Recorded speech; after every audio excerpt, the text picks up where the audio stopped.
Hello friends, ये dark psychology series का 22वां video है और आज हम जानेंगे रेशनलाइजेशन के बारे में। क्योंकि अगर किसी मैनिपुलेटर को पहचानना है तो ये जानना पड़ेगा कि सामने वाला इंसान अपने बिहेवियर और एक्शंस को किस तरह रेशनलाइज कर रहा।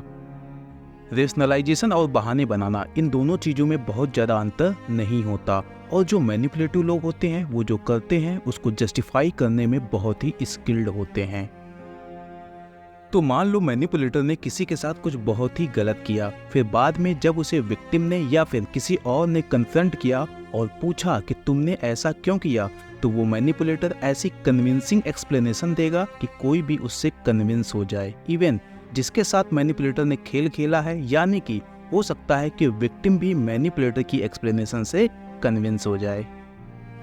ऐसा इसलिए होगा क्योंकि मैनिपुलेटर जब से इस गेम को प्लान करना स्टार्ट किया होगा, इसके बाद उसने विक्टिम को नुकसान पहुंचाया होगा।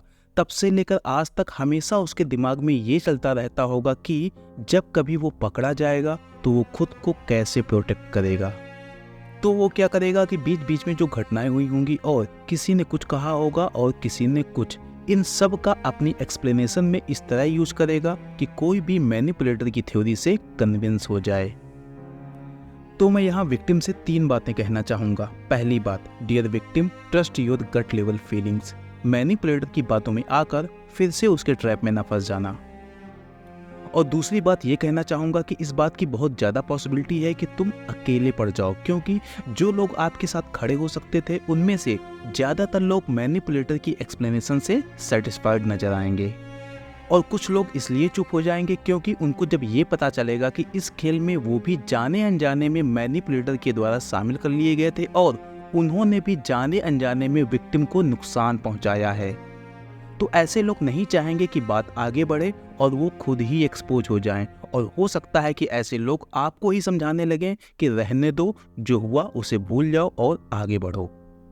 तो डियर विक्टिम, अगर तुम अकेले हो जाओ तो कोई बात नहीं, ये चलेगा, लेकिन खुद को ऐसा ना समझाने लगना कि शायद सामने वाला इंसान यानी कि मैनिपुलेटर सही कह रहा, मैं ही कुछ ज़्यादा ही रिएक्ट कर गया और सारी सिचुएशन को बिगाड़ के अपना ही नुकसान कर लिया। और तीसरी बात, अगर मैनिपुलेटर शातिर हुआ तो सबके सामने उससे बात करके उसको एक्सपोज नहीं कर पाओगे, क्योंकि तुम्हें तो आज पता चला है कि मैनिपुलेटर ने तुम्हारे साथ क्या खेल खेला है और सीधे उससे बात करने आ गए। लेकिन मैनिपुलेटर को सालों पहले जब उसने ये गेम प्लान किया था, तब से उसे पता था कि ये दिन आएगा जब उसकी पोल खुलेगी और उसे खुद का बचाव करना होगा। तो वो आज के दिन की तैयारी सालों पहले से कर रहा था। तो डियर विक्टिम, मैनिपुलेटर अगर शातिर हुआ तो उससे बहस ना करना, उससे दूर हो जाना और अपनी लाइफ में आगे बढ़ जाना। अब वीडियो में आगे बढ़ते हैं। तो जब कोई नॉर्मल इंसान अपने किसी एक्शन को या फिर किसी बिहेवियर को रेशनलाइज करने की कोशिश करेगा तो आपको यह महसूस होगा कि भले ही वो इस थ्योरी के द्वारा अपने एक्शंस को रेशनलाइज कर रहा, लेकिन उसके अंदर कहीं ना कहीं गिल्ट की फीलिंग है और उसे लग रहा कि उससे गलत हुआ है। लेकिन जब मैनिपुलेटर अपने बिहेवियर और एक्शंस को रेशनलाइज करते हैं तो वो सिर्फ इसलिए करते हैं जिससे आपके मन में उसके प्रति जो परसेप्शन बना है उसे मैनेज कर सकें, जबकि उन्हें अंदर से यह महसूस होता है कि उसने जो किया वो सही था। दूसरों को कंट्रोल में रखने का और ताकतवर बनने का यही रास्ता है। लेकिन एक केस में मैनिपुलेटर भी माफी मांग सकता है, वो भी जब उसे ये लगेगा कि अब वो एक्सपोज हो चुका है और बचने का कोई रास्ता नहीं। लेकिन एक बात ध्यान रखना, माफी मांगने के साथ वो ये भी दिखाएगा कि उसने जानबूझ के ये सब नहीं किया, बल्कि गलती से हो गया है। ज्यादातर लोग रेशनलाइजेशन को एक डिफेंस मैकेनिज्म की तरह यूज करते हैं, जिससे कि वो दिखा सकें कि उन्होंने जो किया है वो नैतिक रूप से बहुत ज्यादा गलत नहीं था। कहने का मतलब, वो ऐसा दिखाने की कोशिश करते हैं कि उन्होंने जो किया वो मात्र एक गलती थी और ऐसी गलतियां किसी से भी हो सकती हैं और ऐसी गलतियों की माफी भी संभव है।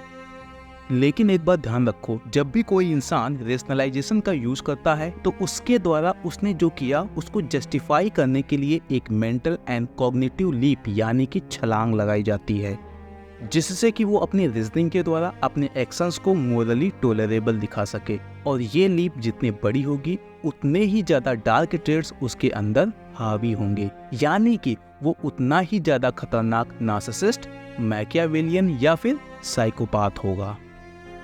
इसको मैं एक उदाहरण से समझा देता हूँ। यह उदाहरण है ऑफिस थेफ्ट का।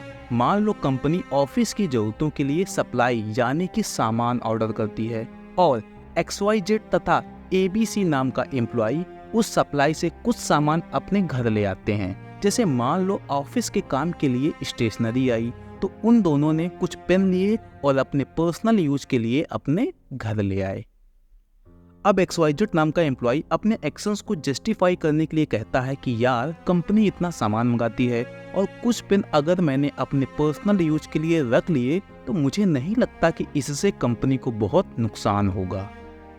तो यह एक स्मॉल लीप है, यानी कि एक छोटी सी छलांग है, क्योंकि इसमें XYZ नाम का एम्प्लॉय बस उसके एक्शंस का जो इफेक्ट होगा उसे डाउन प्ले कर रहा। अब ABC नाम का एम्प्लॉय अपने एक्शंस को जस्टिफाई करने के लिए कहता है कि कंपनी इतना प्रॉफिट बना रही, लेकिन उसने मेरी मेहनत का उचित फल कभी नहीं दिया। मेरी सैलरी जितनी होनी चाहिए उससे बहुत कम है। तो इस तरह ये जो कंपनी का थोड़ा सा सामान अपने घर ले आता हूँ, यह सिर्फ एक तरीका है जिससे कि मैं जितने का हकदार हूँ उसका कम से कम कुछ हिस्सा तो पा सकूँ। तो यह एक बड़ी छलांग है, क्योंकि इसमें ABC नाम के एम्प्लॉय ने रेशनलाइजेशन का यूज करके न सिर्फ उस छोटी सी चोरी को जस्टिफाई किया, बल्कि उसने उस चोरी को personal unfairness and compensation issue से भी जोड़ दिया। तो यहाँ जो XYZ नाम का एम्प्लॉय है वो बड़ी चोरी को जस्टिफाई नहीं कर पाएगा और ना ही वो बड़ी चोरी करेगा, लेकिन जो ABC नाम का एम्प्लॉय है वो कितनी भी बड़ी चोरी कर सकता है, कितना भी बड़ा करप्शन कर सकता है। तो यहाँ ABC नाम का जो एम्प्लॉय है वो XYZ की तुलना में कहीं ज़्यादा खतरनाक है और इसके अंदर नार्सिसिज्म के, मैकियावेलिज्म के या फिर साइकोपैथी के लक्षण XYZ एम्प्लॉय की तुलना में कहीं ज़्यादा खतरनाक तरीके से हावी हैं। और ये मुझे कैसे पता चला? उसके रेशनलाइजेशन के तरीके से।